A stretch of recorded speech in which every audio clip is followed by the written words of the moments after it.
যত দিন যাবে ইউনূস স্বৈরশাসকে পরিণত হবে, এটা খুব পরিষ্কার। এবং সেটা কিন্তু বিএনপিও বুঝতে পারছে। কারণ এখন ঝগড়া করছে কিন্তু বিএনপিও বুঝতে পারছে। কারণ ইনি হচ্ছেন একজন অরাজনৈতিক লোক, আর এ বারবার বলবে যে হাসিনাকে ফিরত এনে আমরা হাসিনাকে যতক্ষণ ফিরত না আনতে পারছি ততক্ষণ পর্যন্ত বিচার করতে পারবো না, আর বিচার না করলে আমরা নির্বাচন দিতে পারবো না, এটা বলবে। আর জামাত তার পক্ষ নেবে, কারণ জামাত এটা চায়।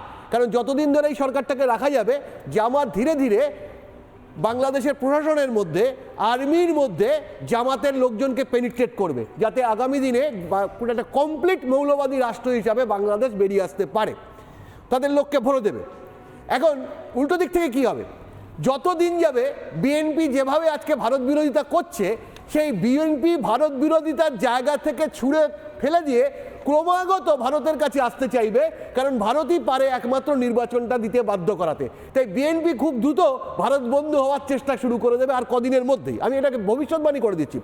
এবং আরেকটা বিষয় আমি বলছি যে বিএনপি যত আওয়ামী লীগ বিরোধিতা করুক না কেন, যখন তারা একক প্রচেষ্টায় ইউনূসকে সরাতে পারবে না, তারা কিন্তু আওয়ামী লীগের সঙ্গে যৌথ মঞ্চ করে ইউনূসকে সরাতে রাস্তায় নামতে বাধ্য হবে। ঠিক এরশাদ বিরোধী আন্দোলনে যেভাবে খালেদা জিয়া এবং শেখ হাসিনা একসঙ্গে রাস্তায় নেমেছিল, ঠিক সেভাবেই নামবে, কারণ ইউনূসকে তাদেরকে সরাতে হবে।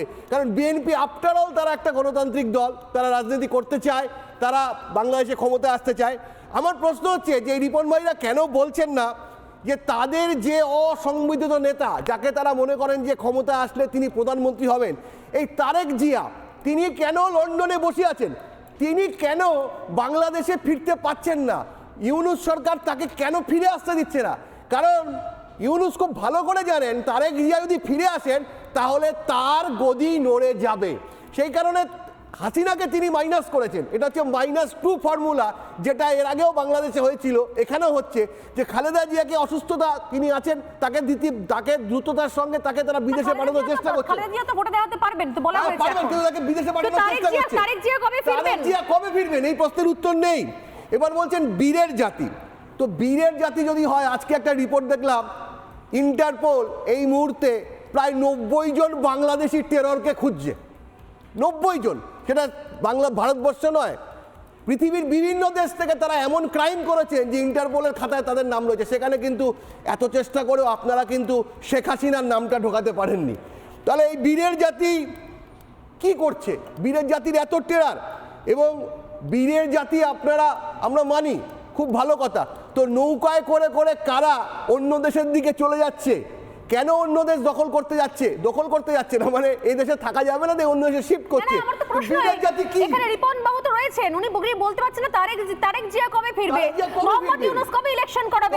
আপনারা এগুলো প্রশ্ন কেন করতে পারছেন না ইউনূস থেকে? আসলে বিএনপি এখন বাঘের পিঠে উঠেছে। আজকে আপনারা ইউনূসের গদি দিয়ে দিলেন, তার পাল্টা আপনারা এটুকু বলতে পারেন, এটুকু আপনাদের সাহস নেই মোহাম্মদ ইউনূসকে বলা কি নির্বাচনটা করাও আগে?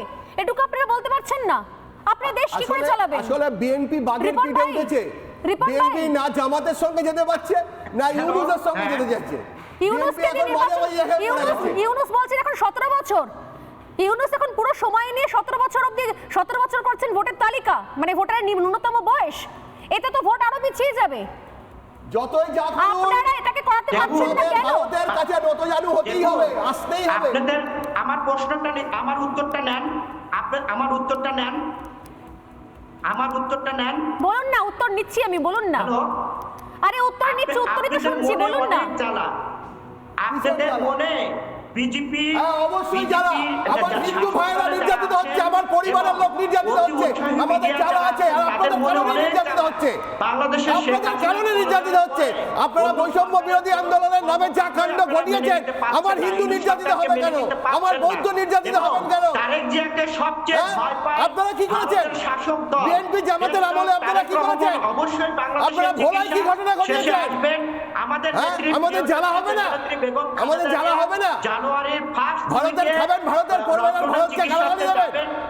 ভারতের দয়ার স্বাধীনতা পেয়েছেন, আপনারা ভুলে গেছেন। বাংলাদেশে আসবেন, তবে আমাদের জ্বালা ভারতের শাসক দল বিএনপি এবং তারেক রহমানকে অনেক ভয় পায় এবং অতি উৎসাহী মিডিয়া। আরে তারেক রহমানকে যেভাবে দেশ থেকে তাড়ানো হয়েছিল সেটা বলুন। কি কারণে তারেক রহমান দেশ ছাড়তে বাধ্য হয়েছিল সেটা বলুন। বাংলাদেশ নিয়ে যারা কেন 1/11 সময় তাকে দেশ ছাড়তে হয়েছিল? আরে নিজেদেরকে নিয়ে সঠিক প্রচার করুন আপনারা। আমাদের দরকার নেই আপনাদের বিএনপির মধ্যেই আপনারা নিজেদেরকে প্রচার করুন সঠিকভাবে। সংবিধানের ধর্মনিরপেক্ষ সংবিধানে বিসমিল্লাহির রহমানির রহিম কে দিয়েছিল? আপনারা তারিখিয়াকে ফেরাতে পারেননি। এখন ভারতের পায়ে এসে না পড়লে নির্বাচনটাও হবে না। ভারতের পায়ে এসে না পড়লে স্বপ্ন অধুরা থেকে যাবে, নির্বাচন হবে না। নির্বাচন হবে না। আওয়ামী লীগের তো রকেট প্রাচী আছেন। আমি আসছি। এক চিন্ময় প্রভু আপনাদের খুঁটি নাড়িয়ে দিয়েছে, আপনাদের দাড়ি ধরে নাড়িয়ে দিয়েছে মৌলবাদী। তাই চিন্ময় প্রভুকে জেলে ভর্তি করে রেখেছেন। চিন্ময় প্রভুকে রোকেয়া এখন শেখ হাসিনা নাকি সব থেকে বড় ক্রিমিনাল দেশের কাছে, অথচ চিন্ময় কৃষ্ণপ্রভু সেখানে দীর্ঘদিন ধরে বিনা বিচারে রয়েছেন, আর উনি এসে বড় বড় কথা বলছেন নাকি অপপ্রচার চলছে, নির্বাচন নাকি সময় মতো হবে। 17 বছর নির্বাচন হয়নি, এখন নাকি নির্বাচন হবে, অথচ ইউনূস তিনি বলছেন যে নির্বাচন করার দূর পর্যন্ত কোনো প্ল্যানই নেই। রোকেয়া প্রাচী শুনছেন? হ্যাঁ আমি শুনছি, আমি বলছি শুনুন। প্রশাসনিক কর্মকর্তারা যেদিন মিটিং করে বলল যে সংস্কার কমিশনের অযৌক্তিক কোনো প্রস্তাব তারা মানবে না, সেদিনই আমরা দেখলাম সচিবালয় নাশকতামূলক অগ্নিকাণ্ড, এবং সচিবালয় অগ্নিকাণ্ডের অজুহাত দেখিয়ে তারা কিন্তু আবার নির্বাচন থেকে সরে গেল। এই নির্বাচন থেকে সরে যাওয়াটা কোনো মানে হঠাৎ কিছু নয়, কারণ তারা যখন প্রথম শপথ গ্রহণ করে সেদিনই বলেছিলেন 3 থেকে 5 বছর তাদের সংস্কার করবার জন্য প্রয়োজন হবে, এবং পাশাপাশি তারা কেন নির্বাচনটা পিছাতে চায় তার অনেকগুলো কারণ আছে। একটি কারণ হচ্ছে জামাতে ইসলাম সহ হেফাজত এবং অন্যান্য ইসলামিক যে দলগুলো সেগুলোকে প্রস্তুতিমূলক সময় দেয়া, এবং ছাত্রদেরকে দিয়ে রাজনৈতিক দল গঠনের প্রক্রিয়া তাদেরকে সময় দেয়া, এবং এই যে 17 বছরের ভোটার করার যে প্রস্তাবনা, এর কারণ হচ্ছে জামাতে ইসলামের মাদ্রাসা এবং স্কুল লেভেলে একটা বড় ভোট ব্যাংক আছে, সেটিকে জায়েজ করে নেয়া। আর আজকে আমাদের যে বিএনপি নেতা রিপন যে কথা বলছেন, উনি বোধহয় উনার দলের 3 জন সিনিয়র নেতার বক্তব্য আজকে ফলো করেননি। মির্জা আলমগীর, মির্জা আব্বাস এবং মির্জা ফখরুল, রুহুল কবির নিজেই জানেন না, নিজের দল নিয়ে অপপ্রচার করছেন। কি বলবার বলুন? ভারতীয় মিডিয়াতে নিজের দল নিয়ে অপপ্রচার করছেন রিপন। না, এদেরকে সরিয়ে দেবে। বাংলাদেশের মানুষের কাছে বিএনপির জামাতের আদৌ কোনো গ্রহণযোগ্যতা আছে? মোহাম্মদ ইউনূস নির্বাচন না করলে হাওয়া উড়ে যাবে। স্বর্ণালী, আমি একটু শেষ করি। হ্যাঁ প্লিজ শেষ করে নিন। 3 জন সিনিয়র নেতাই কিন্তু বলেছে যে তারা অনির্বাচিত এই সরকারের অধীনে থাকতে চান না, যে দেশে টাকা ছাপিয়ে সরকারি কর্মকর্তাদের বেতন দিতে হচ্ছে, যে দেশে 72 ঘন্টায় 70 জনের লাশ পড়ছে, যে দেশে 64টা জেলার মধ্যে 69টা জেলায় হিন্দুদের মন্দিরে আক্রমণ করা হচ্ছে, যে দেশে কোনো মানুষের স্বাভাবিক জীবনে নিশ্চয়তা নেই, এবং আরো যেটা আমি রিপোর্টকে দৃষ্টি আকর্ষণ করে বলতে চাই, সরকারি প্রেস থেকে কিন্তু আজকে বলা হয়েছে না উনি কোনো শোনার অবস্থায় নেই, একদম সময় শেষ। আপনি দৃষ্টি আকর্ষণ করছেন কিন্তু উনি কিন্তু সময়ের অবস্থায় নেই। আমরা এখান থেকে আলোচনা শেষ করব।